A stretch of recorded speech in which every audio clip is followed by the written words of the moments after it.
அண்ணாமலை குடும்பத்தை சேர்ந்த எல்லாரும் பவானியோட மேரேஜுக்கு வந்திருக்காங்க. ரோகிணி பவானிக்கு மேக்கப் போடுறதுக்கு பொண்ணு ரூமுக்கு போறாங்க. பிரவுன் மணிக்கு தெரிஞ்சவங்க பிரவுன் மணி கிட்ட கேக்குறாங்க, நீங்க எப்படி இங்க அப்படின்னு கேக்குறப்ப பிரவுன் மணி சொல்றாரு, தங்கச்சி பையனுக்கு தான் கல்யாணம் நடக்குதுன்னு அவங்க கிட்ட சொல்றாங்க.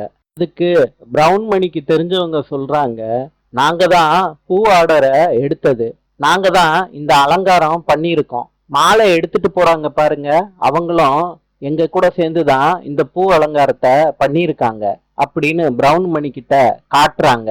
அந்த டயத்துல மீனா நடந்து போயிட்டு இருக்காங்க. பிரவுன் மணிக்கு மீனா தான் நடந்து போறதுன்னு சரியா தெரியல. பார்த்துட்டு பார்க்காத மாதிரி விட்டுறாரு. முத்து சொல்றாரு அண்ணாமலை கிட்டையும் மனோஜ் கிட்டையும், அம்மா கூட உட்கார்ந்து மீனா பந்தியில சாப்பிட்டுக்கிட்டு இருக்காடா. மணி சொல்றாங்க, பந்தி பரிமாறிக்கிட்டு இருக்கப்ப பொண்ணுக்கு மேக்கப் போடுறதுக்கு ஆளு வந்திருக்காங்கடா. உங்களுக்கு ஏதாவது ஹெல்ப் வேணும்னா நீ செய்டா, நான் பந்தி பரிமாறிக்கிறேன் அப்படின்னு மணி சொல்றாரு. அண்ணாமலையோட ஃப்ரெண்டு சொல்றாரு, பையனுக்கு தாய் மாமனை உனக்கு அறிமுகப்படுத்தி வைக்கலான்னு நினைக்கிறேன்டா அண்ணாமலை.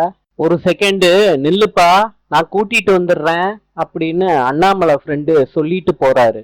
மணிய அண்ணாமலை ஃப்ரெண்டு என் ஃப்ரெண்டுக்கு அறிமுகப்படுத்தி வைக்கிறேன்னு கூட்டிட்டு வர்றாரு. இப்ப அண்ணாமலை விஜயா கிட்ட சீரியஸா உட்கார்ந்து பேசிக்கிட்டு இருக்காரு.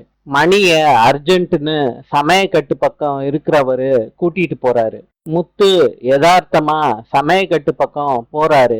அப்ப மணி சாம்பாரை கலக்கிக்கிட்டு இருக்கத பாக்குறாரு. அதிர்ச்சி ஆறாரு.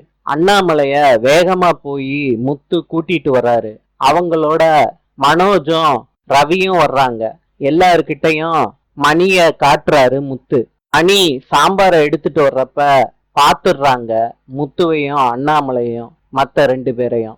நாளை சந்திப்போம்.